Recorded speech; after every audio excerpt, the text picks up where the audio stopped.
की बात तो ये है ना कि अगर अब हम अपने में से किसी कायद को आगे भेजना चाहते हैं तो बाकी कायद जो हैं उसकी टांगे खींचने के लिए तैयार बैठे। अल्लाहु अकबर। हमें माशरे के हर एक हिस्से में अपना किरदार अदा करना है।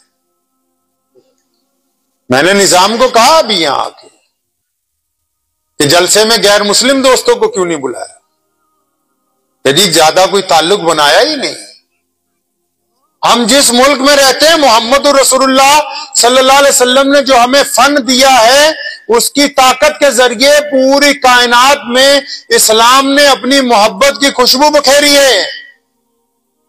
पर दुख की बात तो यह है ना कि अगर अब हम अपने में से किसी कायद को आगे भेजना चाहते हैं तो बाकी कायद जो हैं उसकी टांगे खींचने के लिए तैयार बैठे।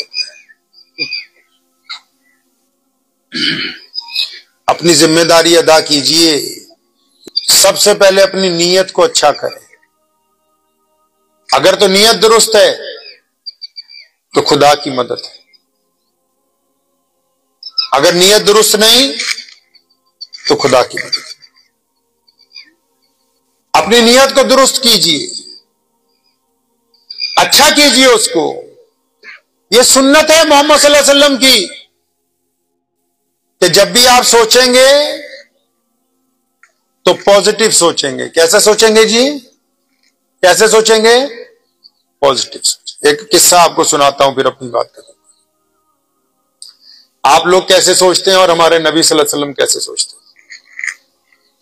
मदीने में एक वक्त आया जिसको कहते हैं जंगे खंदक। जंगे खंदक कहते हैं खाई खोदी गई थी ताकि दुश्मन मदीने में ना आए। मक्के से दुश्मन आ रहा था,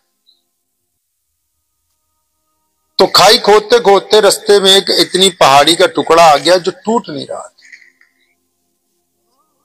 गर्मी के दिन थे, कहत पड़ा हुआ था, भूख प्यास। जिन सहाबा की वहां ड्यूटी थी, जिनसे टूट नहीं रहा था, उन्होंने मोहम्मद सल्लल्लाहु अलैहि वसल्लम को कहा, या रसूलल्लाह वो टूट नहीं रहा। अल्लाह के नबी अलैहिस्सलाम खुद मौके पे पहुंचे, हथौड़ा पकड़ के जोर से मारा, उसमें दरार पैदा हो गई स्लैब में।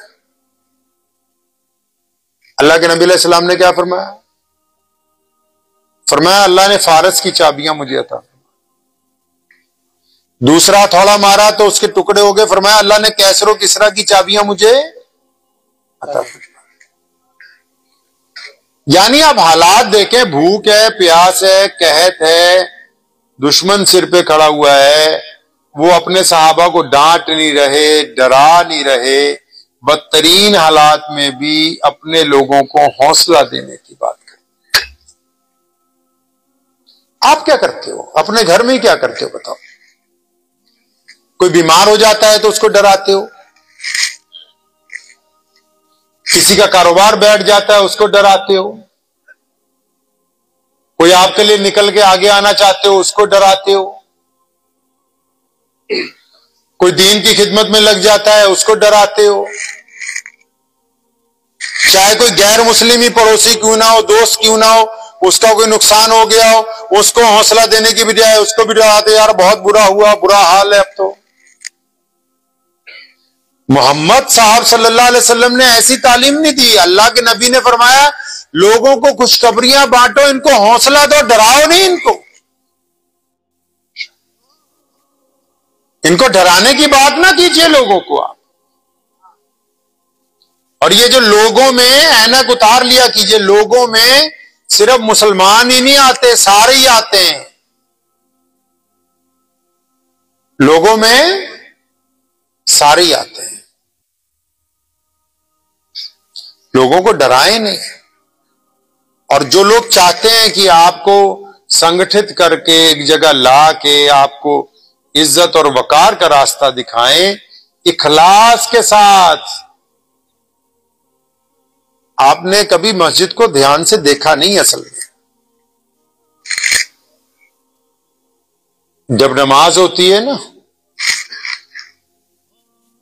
इमाम आगे खड़ा होता है, वो इसलिए खड़ा होता है आके ताकि सारे चौधरियों को, बदमाशों को, गुंडों को, पढ़े लिखों को, प्रोफेसरों को, डॉक्टरों को, इंजीनियरों को, मालदारों को, अमीरों को, गरीबों को ये सब बता दें कि भाई अगर तो अल्लाह के हुजूर बात करनी है, बड़ी अदालत में अपना मुकदमा रखना है, तो सबने पीछे चुप होके खड़ा होना है, एक ही आदमी बात करेगा।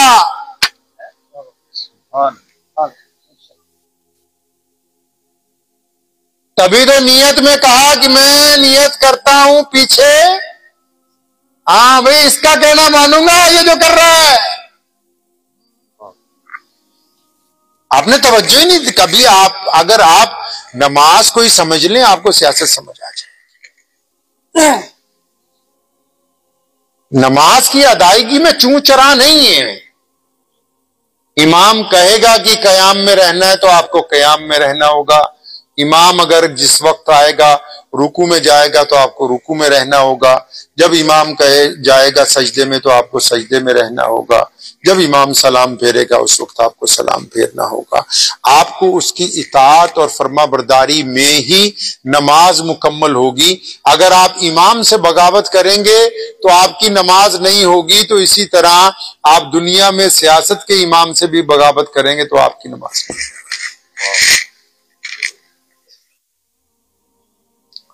हम दूसरों को नहीं कोसते हैं,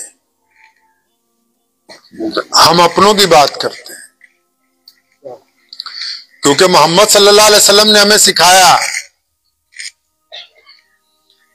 हम अपनी खूबियों के बल के ऊपर। आपको पता है इस्लाम दुनिया का वो खूबसूरत मजहब है जिसने कभी किसी मजहब, किसी धर्म के खिलाफ कोई बात नहीं की। इस्लाम कहता है अपनी बात करो, अपनी खूबी की बात करो, अपने तरीके की बात करो, अपनी मोहब्बतों की बात करो। अब आपको यह देखना है क्या आप मोहम्मद सल्लल्लाहु अलैहि वसल्लम के मुताबिक खरे उतरते हैं। मोहम्मद अलैहिस्सलाम चाहते हैं कि बच्चे वक्त पर तालीम हासिल करें। मोहम्मद अलैहिस्सलाम चाहते हैं कि जब जवान बड़े हो जाएं तो वो कारोबार के अंदर लग जाएं। मोहम्मद अलैहिस्सलाम चाहते हैं कि जब वो इमाम के पीछे हो तो उसकी इक्तदा करें, वो अपने अमीर की भी इताअत करने वालों में शामिल हो। मोहम्मद अलैहिस्सलाम चाहते हैं कि आप दूसरों की मदद करने वालों में शामिल हो। नबी अलैहिस्सलाम ये चाहते हैं कि गैर मुस्लिमों के साथ आपके ताल्लुकात बहुत बेहतरीन हो। अब ये देखना है कि क्या हमारी अपनी जो जिंदगी है वो नबी अलैहिस्सलाम के हुक्म से मेल खाती है कि नहीं खाती। नमाज से सीखें दीन की ताकत। आप तो सिर्फ नमाज को इबादत का जरिया समझते हैं। नहीं नहीं, हज बैतुल्लाह जब होता है पूरी दुनिया की बड़ी बड़ी हुकूमतें खौफजदा हो जाती हैं। इस वजह से नहीं कि लोग बहुत ज्यादा जाते, नहीं,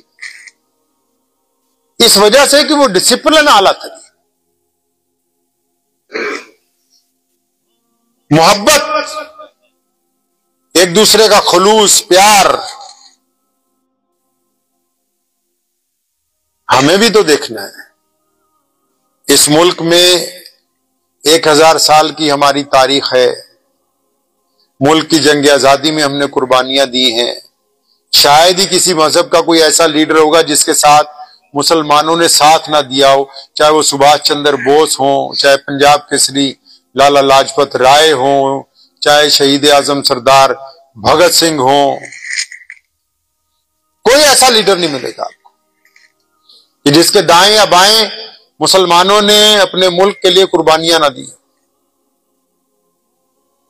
तो इसलिए एक बात बार बार कहता हूं मैं, कल परसों भी कही थी, कुछ लोगों को पता लगा नाराज हो गए।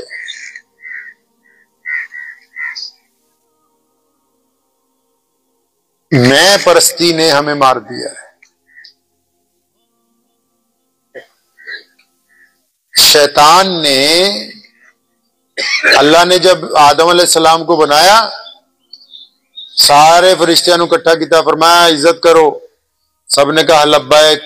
शैतान अड़ गया। उसने क्या कहा, छोटी सी बात, उसने कहा या अल्लाह मैं तो इससे आला हूं, एक छोटी सी बात कही थी शैतान ने कि मैं आदम अलैहिस्सलाम से अल्लाह ने निकाल के बाहर मारा अर्श से। अल्लाह को मैं नहीं पसंद, लोगों के लिए, वरना ये पसंद तो इतनी है कि अल्लाह ने अपना नाम रखा हुआ है अल मुतकब्बिरु, कि मैं तकब्बुर करने वाला हूं। कौन? अल्लाह। लेकिन हम में से कोई कहे जी मैं इतना जी है जी, तो वो बात अल्लाह को नहीं पसंद।